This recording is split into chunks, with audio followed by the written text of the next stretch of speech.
শেখ হাসিনা পালানোর আগে কি ঘটেছিল গণভবনে? ২০২৪ সালের ৫ই আগস্ট গণভবনে ঘটে যায় দেশের রাজনৈতিক ইতিহাসের এক গুরুত্বপূর্ণ অধ্যায়। সেই দিন প্রধানমন্ত্রী শেখ হাসিনার সঙ্গে সামরিক ও বেসামরিক উচ্চপদস্থ কর্মকর্তাদের একাধিক বৈঠক অনুষ্ঠিত হয়। বৈঠকে সেনাবাহিনীর পক্ষ থেকে প্রধানমন্ত্রীকে পদত্যাগের পরামর্শ দেওয়া হয়। তবে শেখ হাসিনা সেই প্রস্তাব প্রত্যাখ্যান করে বলেন, তাহলে তোমরা আমাকে গুলি করে মেরে ফেলো, গণভবনে কবর দিয়ে দাও।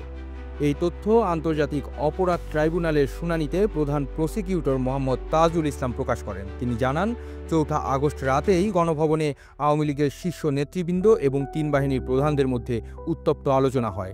প্রধানমন্ত্রী তখন সেনাবাহিনীকে বিক্ষোভ দমনে কঠোর নির্দেশ দেন।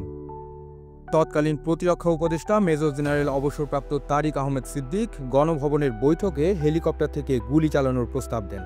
তবে বিমান বাহিনীর প্রধান সেই প্রস্তাবে আপত্তি জানিয়ে বলেন, তিনি আপনাকে ডুবিয়েছেন এবং আরও ডুবাবেন।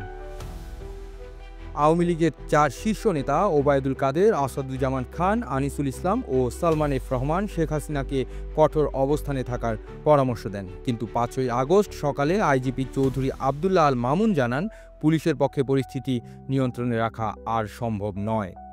সামরিক কর্মকর্তারা পুনরায় পদত্যাগের পরামর্শ দিলে প্রধানমন্ত্রী শেখ হাসিনা তা প্রথমে প্রত্যাখ্যান করেন।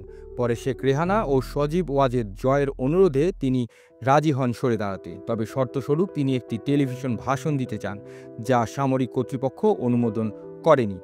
৫ই আগস্ট বিকেল ৪টায় সেনাপ্রধান জাতির উদ্দেশ্যে ভাষণ দেন। এর আগে শেখ হাসিনা গোপনে দেশ ত্যাগ করেন এবং ভারতে চলে যান। আপনাদের ছিলেন প্রতিদিন সকাল।